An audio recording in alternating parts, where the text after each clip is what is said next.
안녕하세요. 조영재 목사입니다. 오늘도 예수님 안에서 평안하시길 기도합니다. 아침마다 아이를 어린이집으로 보내는 전쟁을 치릅니다. 시간은 없는데 아이는 협조를 잘 안 하죠. 우리가 원하는 대로 옷을 입히라고 가만히 서 있지 않고 묶으라고 머리를 들이밀지 않습니다. 오히려 말도 안 되는 자기 요구를 더 주장합니다. 소리 지르고 설득하고 제압하면서 아이를 겨우겨우 어린이집으로 모십니다. 모신다고 말하는 이유는 상전도 이런 상전이 없기 때문입니다. 오늘 아침에도 시간이 다 되어 급히 아이를 챙겨 어린이집으로 가는 중에 아이가 갑자기 마키라고 외칩니다. 마키는 우리 아이의 마스크를 말합니다. 그 순간 갑자기 이런 생각이 들었어요. 어린이집 등교 시간을 지키는 것과 아이의 건강을 지키는 것 중에 어느 것이 더 중요할까? 물론 둘 다 챙기는 것은 어렵지 않습니다. 하지만 등교 시간이냐 아니 아이의 건강이냐의 선택의 기로에서는 당연히 아빠는 아이의 건강을 더 중요히 여깁니다. 마찬가지로 우리 하나님 아버지도 율법과 전통적인 규칙과 법도가 아닌 우리의 영혼과 우리의 생명을 더 중요히 여기십니다. 그래서 강요와 처벌이 아닌 긍휼과 용서를 오늘도 베풀어 주십니다. 오늘 묵상할 말씀은 누가복음 13장 10절부터 17절까지입니다. 제가 읽어드리겠습니다. 예수께서 안식일에 한 회당에서 가르치실 때 18회 동안이나 귀신 들려 앓으며 꼬부라지어 조금도 펴지 못하는 한 여자가 있더라. 예수께서 보시고 불러 이르시되 여자여 네가 내 병에서 놓였다 하시고 안수하시니 여자가 곧 펴고 하나님께 영광을 돌리는지라. 회당장이 예수께서 안식일에 병 고치시는 것을 분내어 무리에게 이르되 일할 날이 엿새가 있으니 그동안에 와서 고침을 받을 것이요 안식일에는 하지 말 것이니라 하거늘. 주께서 대답하여 이르시되 외식하는 자들아 너희가 각각 안식일에 자기의 소나 나귀를 외양간에서 풀어내어 이끌고 가서 물을 먹이지 아니하느냐. 그러면 8회 동안 사탄에게 매임받은 이 아브라함의 딸을 안식일에 이 매임에서 푸는 것이 합당하지 아니하냐.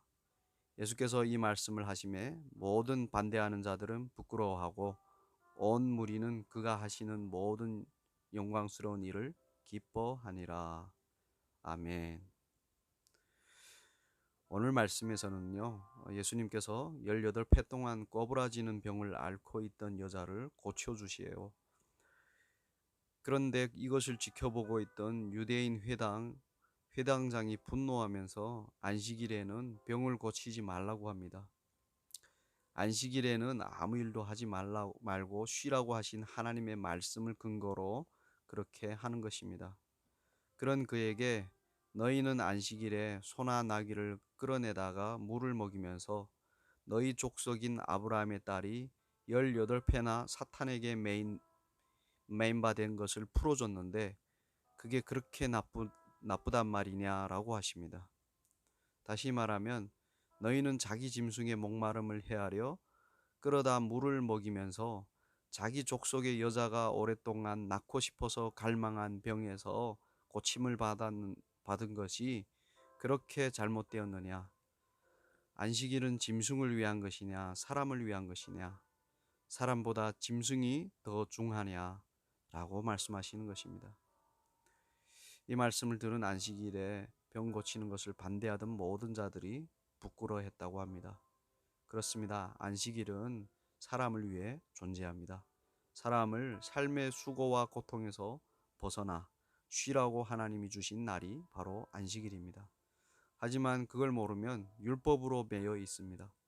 사람보다 율법이 더 중요하게 되고 결국에는 사람을 짐승보다 못하게 대하는 오류에까지 빠지게 됩니다.